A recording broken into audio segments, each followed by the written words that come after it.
बिस्मिल्लाहिर्रहमानिर्रहीम। अस्सलाम वालेकुम नादरीन, आप यूट्यूब चैनल देख रहे हैं। मैं इमरान खान हूँ। मेजर जनरल नूर वली को वजारत दाखिला में अहम ओहदे पर तैनात कर दिया गया है और बहुत सारे लोग कह रहे हैं कि इसके पीछे फील्ड मार्शल साहब का दिमाग है और उन्होंने इस तैनाती के लिए कोशिश की है और एक हाजिर सर्विस मेजर जनरल नूर वली को तैनात कर दिया गया वजारत दाखिला के अंदर। यानी नादरा का कंट्रोल पहले ही पाकिस्तानी फौज के पास है, एक सर्विंग जनरल उसको हेड करते रहे, उनके पास वो कंट्रोल है सारा डाटा का पाकिस्तानियों का।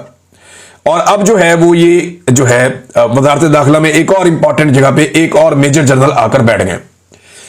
ये क्यों हो रहा है?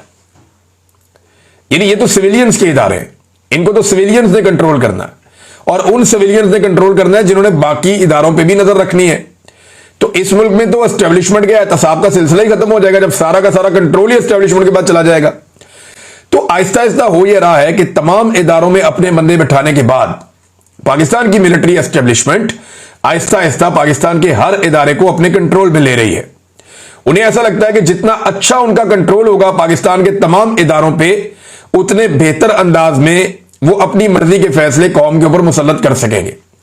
लिहाजा ये सारा कुछ हो रहा है, हम होता हुआ देख रहे हैं, साथ साथ रिपोर्ट कर रहे हैं, लेकिन ये सिलसिला कब तक चलेगा ये कोई कुछ नहीं कह सकता। एक दिन आएगा जब ये काया पलटेगी और हालात बेहतरी की तरफ जाएंगे।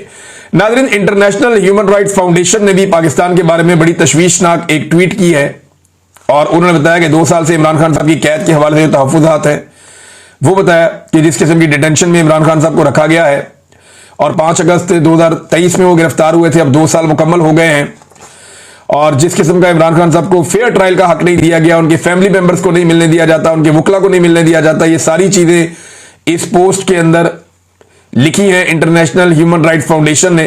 तो आलमी सतह पर आवाजें उठाई जा रही है। ये भी लिखा गया कि जैसे एक हफ्ते के अंदर पाकिस्तानियों की एक बड़ी तादाद को, 100 से ज्यादा लोगों को 9 मई के मुकदमात में सजाएं सुनाई गई और वहां पे फेयर ट्रायल का हक नहीं दिया गया और साथ ही साथ 85 जो सिविलियंस हैं उन्हें मिलिट्री अदालतों से सजाएं दी गई हैं। तो मुतालबा किया गया कि यह सिलसिला बंद किया जाए, यह सिलसिला खत्म किया जाए। स्पेशली पाकिस्तान तहरीक इंसाफ का नाम लेकर जिस किस्म के बैंड्स लगाए जा रहे हैं पाकिस्तान में, तहरीक इंसाफ पर उनकी आवाज को दबाया जा रहा है। फ्रीडम ऑफ स्पीच पाकिस्तान में नहीं है। साथ ही साथ जो लोग एहतजाज करना चाहते हैं उन्हें गिरफ्तार किया जाता है, जो कुछ 5 अगस्त को हुआ और जो लगातार होता चला जा रहा है। इस सब के खिलाफ जो है वो ना सिर्फ मजम्मत की गई बल्कि आवाज उठाई गई और पाकिस्तान की जो रियासत है उसे कहा गया कि इस किस्म की चीजें बंद करें, ये इंटरनेशनली आप वायलेशन कर रहे हैं ह्यूमन राइट्स की, जो इंटरनेशनल लेवल के ऊपर एक सेट पैटर्न है पाकिस्तान उससे बार बार बाहर निकल जाता है। अब नाज़रीन, बलूचिस्तान की सूरत हाल क्या पाकिस्तान के हाथ से बाहर निकल रही है? एक्चुअली तो बलूचिस्तान पाकिस्तान है ना, एक सूबा पाकिस्तान का, लेकिन बलूचिस्तान के हालात लगातार बिगड़ते जा रहे हैं। पाकिस्तान का जो वजीर दाखिला है या पाकिस्तान की जो एस्टेब्लिशमेंट है वो एक डिनाइल की सिचुएशन में, जिस वक्त बार बार सियासतदान भी कहते थे, हम भी कहते थे, बलूचिस्तान में जो हमारे दोस्त हैं वो ये बताते थे कि बलूचिस्तान हाथ से निकल रहा है, बलूचिस्तान के हालात खराब हो रहे हैं, वहां पे एक नफरत बढ़ती चली जा रही है। तो उस वक्त सब कहते थे कि ये लोग प्रोपेगेंडा कर रहे हैं और ये लोग पाकिस्तान के खिलाफ हैं, पाकिस्तान के गद्दार हैं और ये बगावत पे उकसा रहे हैं। हम पहले बता रहे थे कि चीजें हाथ से निकल रही हैं और ये कहते थे एक एसएचओ की मार है। इन्होंने बहुत झूठ बोला कौम से। जाफर एक्सप्रेस के इंसिडेंट में जो कुछ हुआ उस सारे को कौम से छुपाया गया। बहुत सारी चीजें जो कौम को पता होनी चाहिए थी वो कौम को नहीं बताई गई और बलूचिस्तान आहिस्ता आहिस्ता आहिस्ता एक नो गो एरिया में कन्वर्ट हो गया। बजाय इसके कि एस्टेब्लिशमेंट होश के नाखून लेती, उन्होंने डंडे का सहारा लिया, बंदूक उठाई, गोली का इस्तेमाल किया, जबरी तौर पे इंसानों को लापता किया और नफरत को हवा देना शुरू कर दिया। अब जो चिंगारी एक भड़क रही थी बलूचिस्तान में, बजाय इसके कि उसको ठंडा करते, उसमें पानी डालते सियासतदान आकर, एस्टेब्लिशमेंट ने उसको हवा देना शुरू कर दी और अब वो एक आग के अंदर बदल चुकी है। बलूचिस्तान की सूरत हाल क्या है इस वक्त जो लेटेस्ट है, उस हवाले से कुछ चीजें मैं आपको बताता हूं कि सिक्योरिटी की बिगड़ती सूरत हाल का अंदाजा आप इस खबर से लगा सकते हैं कि पंजाब से एक शख्स को कहा गया कि ऑफिसर है, सीनियर ऑफिसर है, कि आपको हम आईजी बलूचिस्तान की पोस्ट दे रहे हैं, आप बलूचिस्तान चले जाएं। अब आईजी की जो पोस्ट होती है ना, ये बड़ी अहम होती है। जो आईजी लग सकता है बलूचिस्तान में वो बाद में इस्लामाबाद में, पेशावर में, लाहौर में, कराची में, कहीं पे भी आईजी लग सकता है। एक बड़ा ओहदा है ना, उससे फायदा उठाया जा सकता है। लेकिन इस ऑफिसर ने आईजी बलूचिस्तान लगने से इनकार कर दिया। अब आप अंदाजा करेंगे, एक ऑफिसर आईजी जैसा ओहदा उस पे जाने से इनकार कर रहा है कि भाई मैं इस सूबे में नहीं जा सकता। और यौम आजादी की जो तकरीबात हैं वो 7 अगस्त को पेशगी मना ली गई, ये भी आप अंदाजा कर लें। यानी आप 14 अगस्त की तकरीबात यौम आजादी मनाते हैं ना, वो 7 अगस्त को पेशगी तकरीबात कर ली गई। अब विजुअल इकट्ठे किए जा रहे हैं कि जनाब 14 अगस्त पे हम चला लेंगे। इतने सीरियस मसाइल हैं बलूचिस्तान के अंदर। और अब हालात यहां तक पहुंच गए हैं कि इंटरनेट बंद है बलूचिस्तान में, मोबाइल इंटरनेट मुकम्मल तौर पे बंद किया हुआ है और सिर्फ सिक्योरिटी वजूहात की बिना पर। और रात के वक्त जी पब्लिक ट्रांसपोर्ट बंद कर देते हैं पूरे बलूचिस्तान में।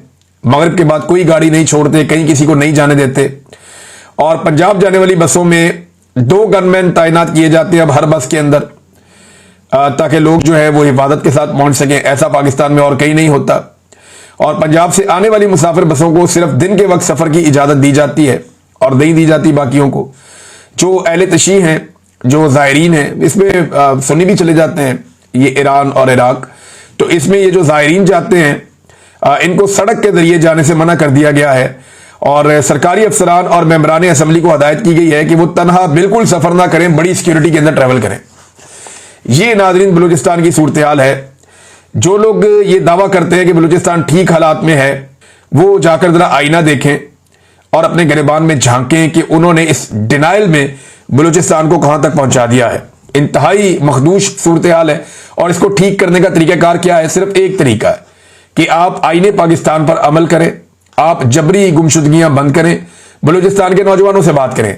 समीदीन बलोच साहिबा पहुंची हैं, अब लगभग 25 दिन से ज्यादा हो गए हैं बलूचिस्तान में जबरी गुमशुदगियों के खिलाफ और खवातीन की गैर कानूनी गिरफ्तारियों के खिलाफ एक एहतजाज चल रहा है इस्लामाबाद में।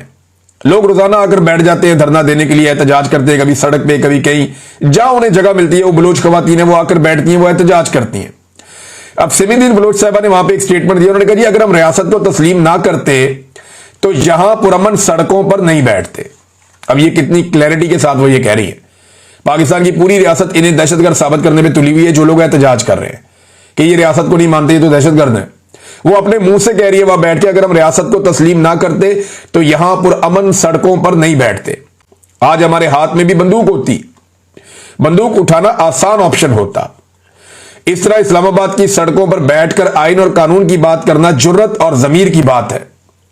अगर आज हम पुरअमन एहतजाज कर रहे हैं तो रियासत को चाहिए कि हमारे इस एहतजाज को सुने।